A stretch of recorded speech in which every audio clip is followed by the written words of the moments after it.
be a relatively rare thing, but every now and then in life I notice a couple that have been seeing each other for very many years, and I can sense within them that they still have a deep love and a deep respect and a deep connection for each other.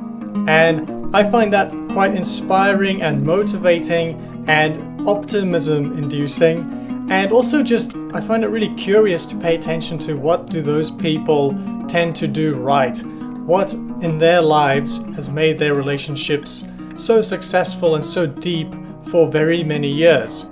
And I encourage you to think about this topic more. Maybe you can pay attention in your life to see what makes couples successful or not. But for me, the core thing I have noticed is that people that have really long-lasting, deep relationships, they themselves tend to be quite deep people.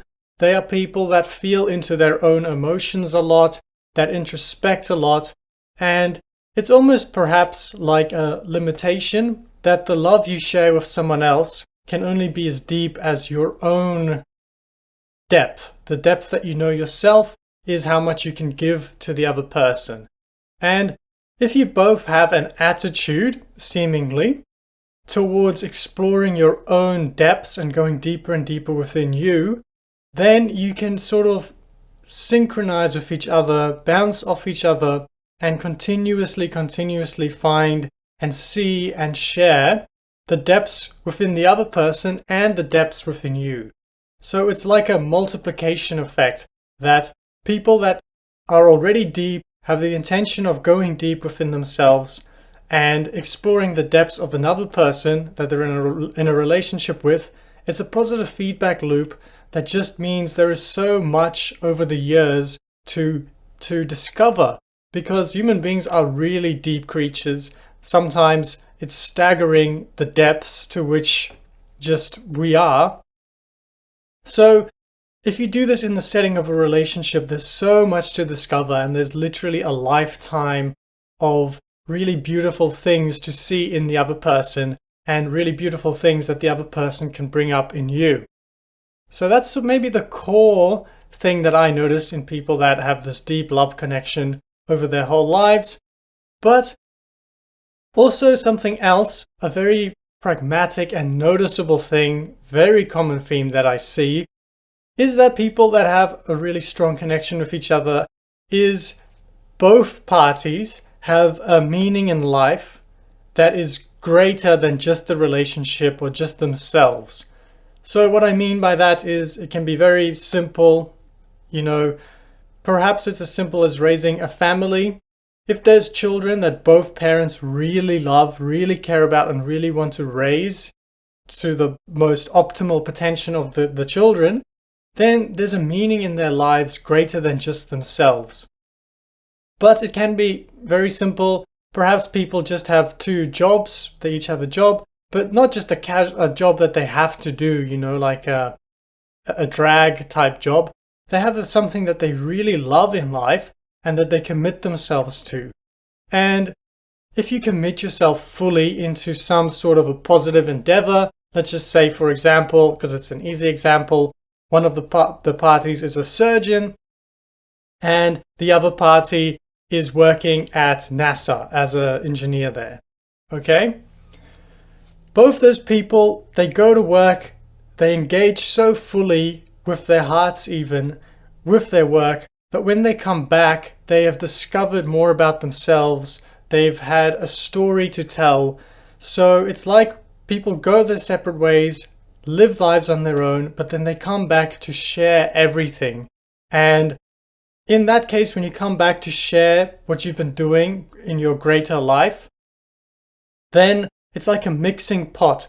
And first of all, it's just nice to share, but if they're engaging with you, it's like more aspects of your life come up. Your life becomes more rich, more beautiful, and that is a really, really common theme I see all the time. So if you're looking for a really deep, long-lasting relationship, it can perhaps be counterintuitive to sort of look the other way as well and go pursue life on your own. Do something independent of them, but that you feel from your heart is really contributing to the world. And that sort of moves nicely onto the next point, which is, I think this is almost a requirement for couples that stay together many, many years. There needs to be a deep respect for each other and a deep respect for what the other person stands for and the other person's values.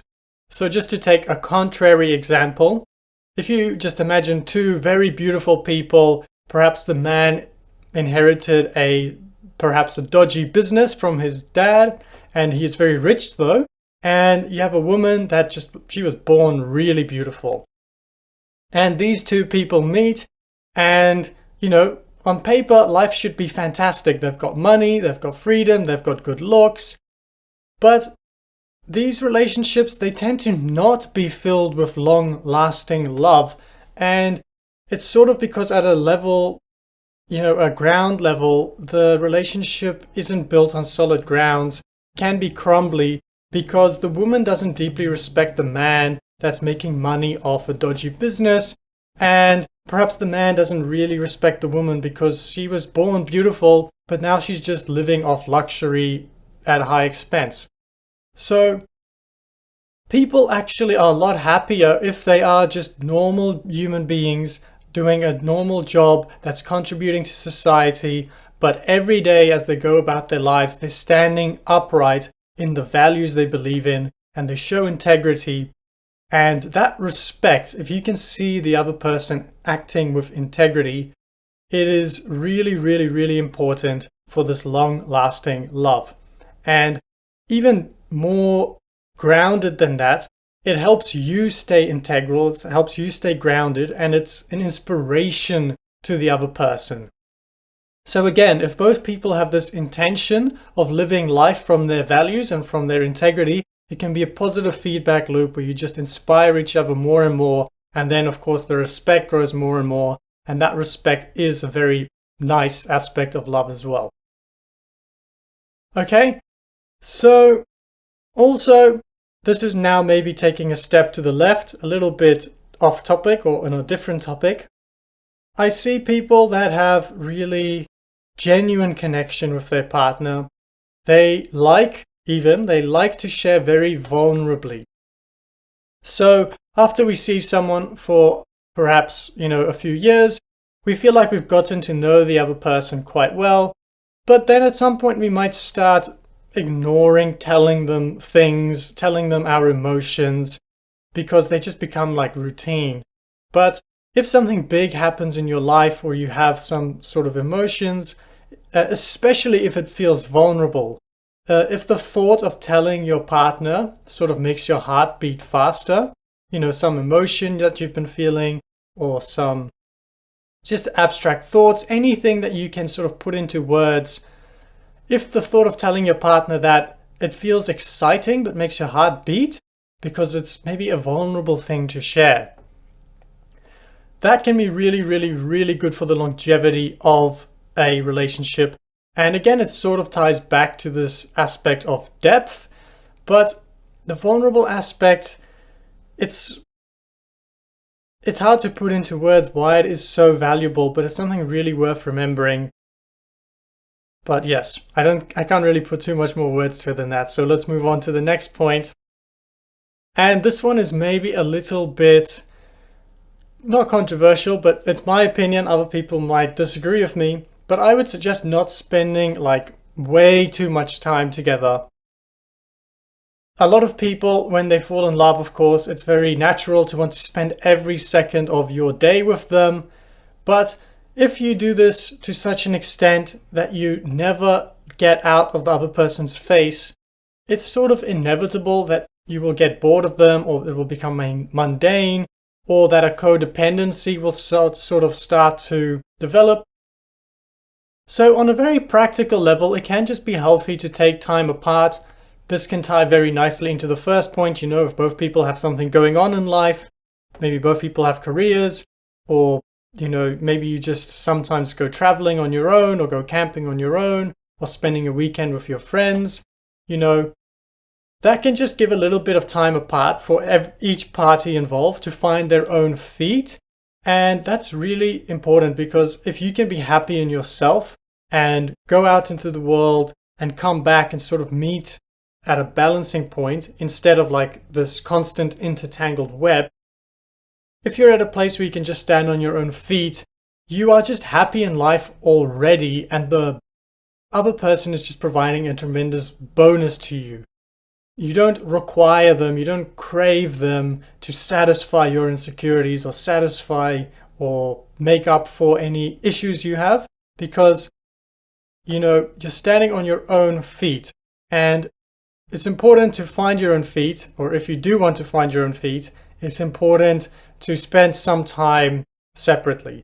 So if you're really into spirituality, of course, a great way to do that can be to go on a spiritual retreat on your own, because that way you'll really be sitting and feeling your emotions a lot over that sort of retreat period. Okay, so I've already sort of also touched on this with the vulnerability aspect, but making your heart beat fast in general can be a really good way to sort of keep a connection going, and doing activities together that make your heart beat fast in a very literal way, I think is fantastic in making you feel alive together.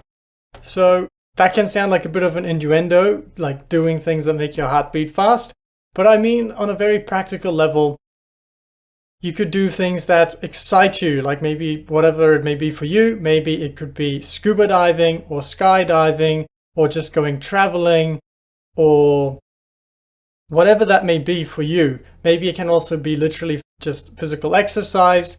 To me, going to the gym together is a little bit boring, but if you do sports together, for instance, maybe play volleyball together, maybe play soccer together, anything that makes your heart beat fast and you're in sort of a couple relationship still, I think that aspect of making your heart beat really vividly or really noticeably is an aspect of life energy.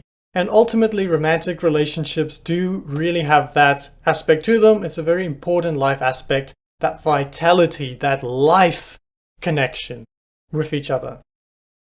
Okay, so I like that point a little bit. Now, something else though, we do talk a lot and value a lot about this heart connection, but perhaps we shouldn't try to force it too much. Sometimes in life, perhaps a relationship is not meant to be, but let's assume here that your heart really feels like you are connected to the other person and you want to give it your full shot. And in that case, the heart connection cannot be forced, and I would recommend sort of trusting in divine love. Be as unattached as you can be, but still give it your all. Act to make the relationship work. But trust in a higher love, a divine love, the love of God, the love of Spirit itself. Because if we both have this intention of releasing into love, then love tends to just have this positive feedback loop where if both parties have a genuine intention to give themselves into a higher love, a divine love, a godly love, then the love finds each other and you can access together this deeper divine love. And that can just provide a tremendous amount of fuel to each other, because you're not only having a love like this, the love is sort of peeling backwards, peeling open to reveal a huge divine godly love. And you can sort of be a source for each other for this much bigger, grander love. And it doesn't diminish at all from your romantic love, but in fact, it really enhances it. But on that point as well, about living from divine love, it can be good as just a habit to not do things that cover up your heart, cover up the love. And this can be very small things that sort of slowly add up. For instance, if you sort of have a little fight and then you just put that at the back of your head, but you hold a little grudge towards the other person. If you hold a grudge towards someone else, that is sort of putting a thin layer on your heart. But if you keep doing this a lot, maybe you also have a small jealousy and then you put that over your heart. Maybe you feel a bit of shame because of something the other partner said. Then again, that adds another layer of covering to the heart. So in those situations, it can be good to just be conscious to try to not have bad habits, perhaps, to try not judge your partner too much, But if you do, because we're not perfect, so we are going to sort of have these layers added to our heart, then we could go back to the previous point of vulnerability, okay? So if, for instance, you go out to dinner, this is a silly example, and as you're having dinner, your partner makes fun of a fat person, okay? That can instill within you like a feeling of, why is my partner being so mean? And then that makes you feel uncomfortable. So when you go back home, once you've felt into your own emotions, you can deeply feel your own emotions, but then you can tell your partner that, I want to share something vulnerable, that when you were at the dinner party, you made me feel uncomfortable when you were shaming someone else. Okay? And that's a vulnerable share because you're opening up about your own emotions, and this can be a blessing if both partners again have positive intentions in life. In my experience, people that have good intentions, if you bring up a small topic like this, it's no big deal at all, and most of the time they will thank you. They will tell you that, yeah, I did make fun of that fat person because I just did it, in the moment. I don't mean to shame people. Thank you for pulling me up on my bullshit. And so this sharing vulnerably at any dark emotions that you might have, or covering up emotions, if you share vulnerably with a partner that has good intentions, you can help each other be better people in life, but also help each other keep your hearts clean, metaphorically. But again, this requires sharing vulnerably, which is a practice that both people need to get used to. But once you get used to it, it can just add so much cleansing to the life and stop stickiness happening. Okay? So I hope it's all sort of tying together. And again, these are just my sort of ideas from what I've noticed. But I encourage you to notice for yourself, what do you see in other couples that you sort of respect and that might inspire you for an optimistic future. But I just sort of want to end on also saying that these couples that have a beautiful life energy together, that maintain the love together, that maintain their heart connection, and you can just sense it's really authentic. These people, they have sort of a energy to them, this love swirling energy, and they together, individually and together, can be really positive channels for goodness. It's like they can channel love into their lives and be animated by the love, and that just makes them really effective in whatever they're doing in life. If they have a grand purpose in life or a consistent purpose to help society in their field of work, then this combined love can be so powerful in just transforming the world at a deep level. I think I've really noticed that people that have access to this romantic love, and through the romantic love, a godly love, they are really, really effective in being of service to the world and being a channel of love.